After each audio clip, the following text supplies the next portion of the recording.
comprometemos ante todos ustedes, amigos televidentes, darle un comentario, una explicación completa de cada artículo de Declaración Universal de los Derechos Humanos para efecto de que exista mayor refuerzo en todos ustedes para que también ustedes conozcan de sus derechos. Lo vamos a realizar a partir de la próxima semana, empezando por los derechos fundamentales del derecho a la vida.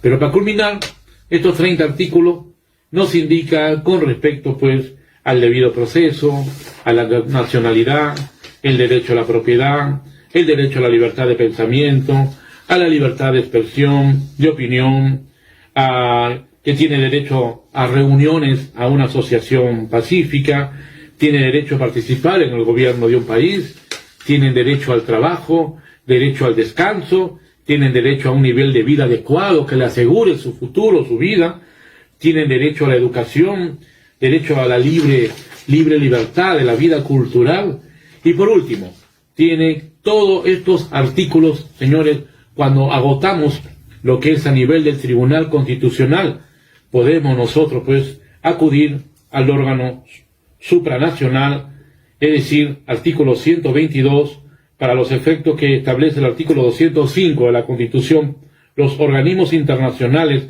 a los que pueda recurrir cualquier persona que se considere lesionada. Tribunal Constitucional ya definió su caso. No hay otra instancia más. Sí, señores. Cuando Adolfo Hitler comienza su política expansionista en búsqueda del espacio vital allá por 1938 y comienza la anexión primero de Austria, su patria, y luego de Checoslovaquia, comenzaban a sentirse los síntomas de que ya los acuerdos bilaterales resultaban insuficientes. Si bien es cierto, la Liga de Naciones, luego de la Primera Guerra Mundial, había fracasado, luego, después de la Segunda Guerra Mundial y sobre todo, luego del Holocausto y todo lo que se conoce, se creó la Organización de las Naciones Unidas, que además de proteger el ámbito de paz entre los estados, se comenzaron a preocupar por las personas, naciendo así el Sistema Universal de Protección de los Derechos Humanos.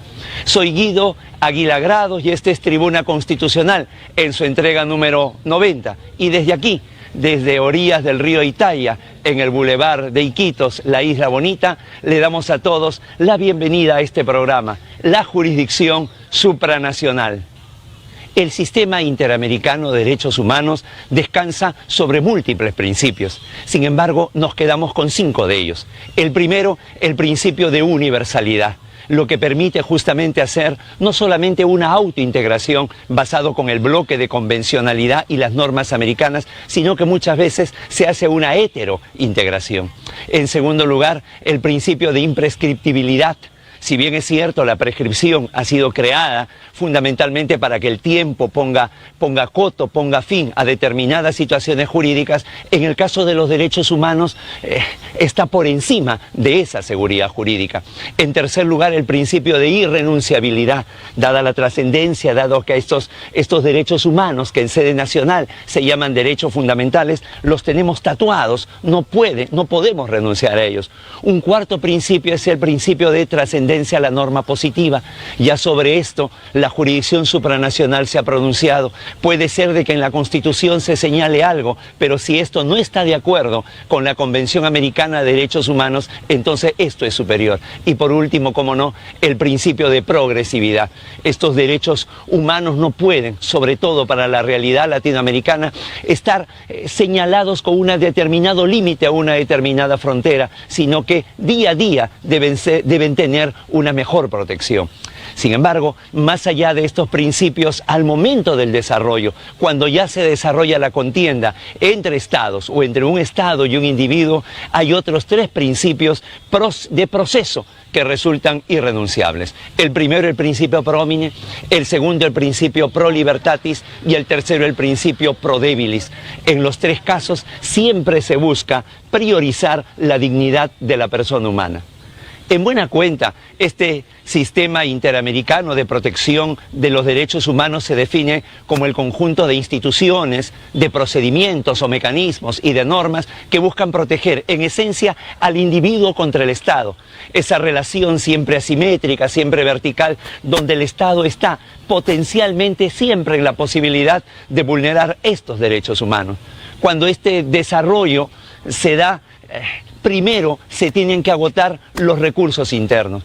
Solamente el no agotar los recursos internos obedecen a cuestiones excepcionales, cuando estos no se encuentran previstos en la ley o estando previstos en la norma nacional le es impedido al sujeto acceder a ellos, o cuando la urgencia es tal que por la demora de agotar la vía interna el daño puede devenir en irreparable. Sin embargo, para poder llegar a esta jurisdicción supranacional, lo primero que se debe hacer es que agotar todo en la sede nacional, y siempre a través de un proceso constitucional. Puede ser de manera directa, que se haya planteado una demanda de amparo, o como se llama en Colombia tutela, o como se llama en Chile protección, o como se llama en Brasil mandato de seguranza, o a través del habeas corpus. Pero no solamente de manera directa, sino que muchas veces esto ha podido darse a través de un proceso ordinario, un proceso civil, un proceso penal, uno laboral, uno familiar o administrativo, pero que luego se plantea una demanda de amparo residual o de habeas corpus residual, esto es, amparo y habeas corpus contra resoluciones judiciales.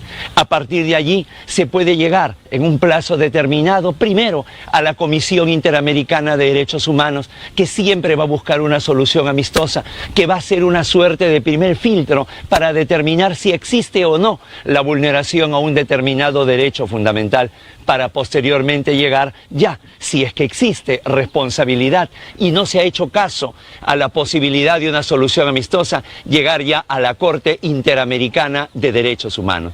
Este sistema interamericano de derechos humanos no se desarrolla de manera aislada. Todo lo contrario, pertenece al sistema universal de los derechos humanos, donde, al igual que existe un subsistema americano, también existe a nivel europeo y también a nivel africano.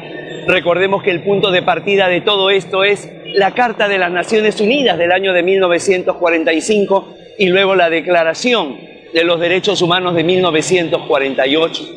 Y si bien es cierto, esos fueron los documentos iniciales, esto se ha ido de alguna manera perfeccionando. Tenemos los pactos contra la tortura, contra la desaparición forzada, contra el abuso de los menores. Me parece que muchos documentos a veces distraen o confunden la posibilidad de entender este sistema tan grande, tan complejo. Por ello diremos que cuando se refiere a un pacto, se refiere a una convención o se refiere a un tratado, en todos esos casos estamos hablando de una norma obligatoria, de una norma vinculante. Pero por el contrario, cuando esto de acá está referido a una declaración o a una carta, estamos hablando del soft law, estamos hablando de una norma no vinculante, sino meramente declarativa. En unos días, la Convención Americana de Derechos Humanos o Pacto de San José de Costa Rica cumplirá su medio siglo de vida. Cuando hace 50 años entonces se firman estos 82 artículos por 33 países, se indicó que cuando la tercera parte, es decir, el 11º país, ratifique este tratado, comenzaba a entrar en vigencia. Y así fue como entró en vigencia en el año de 1979. El Perú más bien se adscribe hacia el mes de enero de 1981. A partir de ahí se ha dado un viraje en la historia de la protección de los derechos humanos en América Latina. Y ahí es donde ingresa el inmenso papel, el enorme protagonismo de la Corte Interamericana de Derechos Humanos, que ya viene a ser un órgano contencioso, donde ya es un proceso con todas sus garantías, pero que además sus resoluciones tienen un carácter vinculante, justamente en ese plexo de comparación, de contraste que significa la Convención Americana de Derechos Humanos. Por eso a ello se le ha denominado el control de convencionalidad.